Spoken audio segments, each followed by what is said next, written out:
देखो, अगर भगवान विष्णु के दो महान अवतार नर और नारायण न होते तो आज उत्तराखंड की पावन देवभूमि और बद्रीनाथ धाम का अस्तित्व ही नहीं होता। इन्हीं की तपस्या की दिव्य ऊर्जा ने इस बर्फीली घाटी को मोक्ष का द्वार बनाया है। लेकिन क्या आप जानते हैं कि एक राक्षसी ठंड से नारायण को बचाने के लिए माता लक्ष्मी को क्या भयानक बलिदान देना पड़ा था? वीडियो के अंत तक बने रहना, क्योंकि क्लाइमैक्स में छिपा है बद्रीनाथ के नाम का वो रहस्य जो रोंगटे खड़े कर देगा। इन पहाड़ों पर बर्फ की चादर बिछने से भी बहुत पहले, जब चार धाम शब्द का अस्तित्व भी नहीं था, तब यहाँ केवल एक अनंत सन्नाटा था और उस सन्नाटे के बीच विराजमान थे दो महान ऋषि नर और नारायण। ये कोई साधारण सन्यासी नहीं, बल्कि स्वयं भगवान विष्णु के दो अवतार थे, दो देह लेकिन एक प्राण। उनकी तपस्या इतनी प्रचंड थी कि उससे निकलने वाली ऊर्जा हिमालय की चोटियों को आग की तरह दहका रही थी। देवराज इंद्र का सिंहासन डोल उठा, लेकिन नारायण अडिग थे। वे समस्त ब्रह्मांड के कल्याण के लिए गहरे ध्यान में मग्न थे।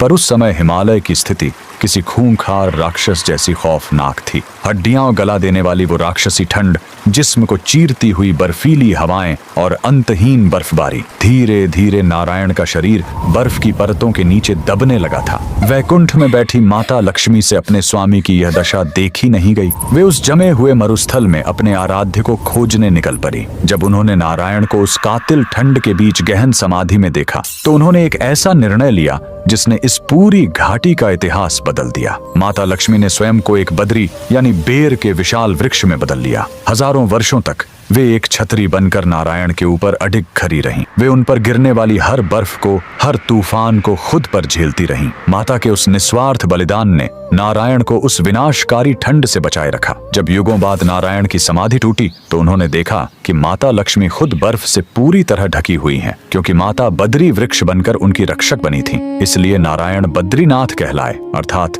बद्री के स्वामी। वह पूरी घाटी माता के दिव्य स्पर्श और उपस्थिति से बद्रिकाश्रम बन गई। समय बीता और कलयुग के आगमन पर विष्णु जी ने अपनी इस लीला को समेट लिया और वे अंतर ध्यान हो गए। उनकी दिव्य प्रतिमा अलकनंदा की लहरों के नीचे नारद कुंड में विश्राम करने लगी। सदियों बाद एक युवा सन्यासी हिमालय पहुंचा, आदि शंकराचार्य। दिव्य प्रेरणा से उन्होंने उस बर्फीले पानी में डुबकी लगाई और बाहर निकले एक चमकते हुए शालिग्राम विग्रह के साथ, जो आज बद्रीनाथ मंदिर की मुख्य मूर्ति है। तो अगली बार जब आप बद्री विशाल के दर्शन करें तो याद रखना, आप उस पवित्र स्थान पर खड़े हैं जहां साक्षात लक्ष्मी ने एक वृक्ष बनकर विष्णु की रक्षा की थी। ये प्रेम की वो पराकाष्ठा है जिसने इस ठंडी घाटी को भक्ति की अमर अग्नि से भर दिया। अगर आपको भी नारायण की इस लीला पर अटूट विश्वास है तो कमेंट्स में जय बद्री विशाल जरूर लिखें।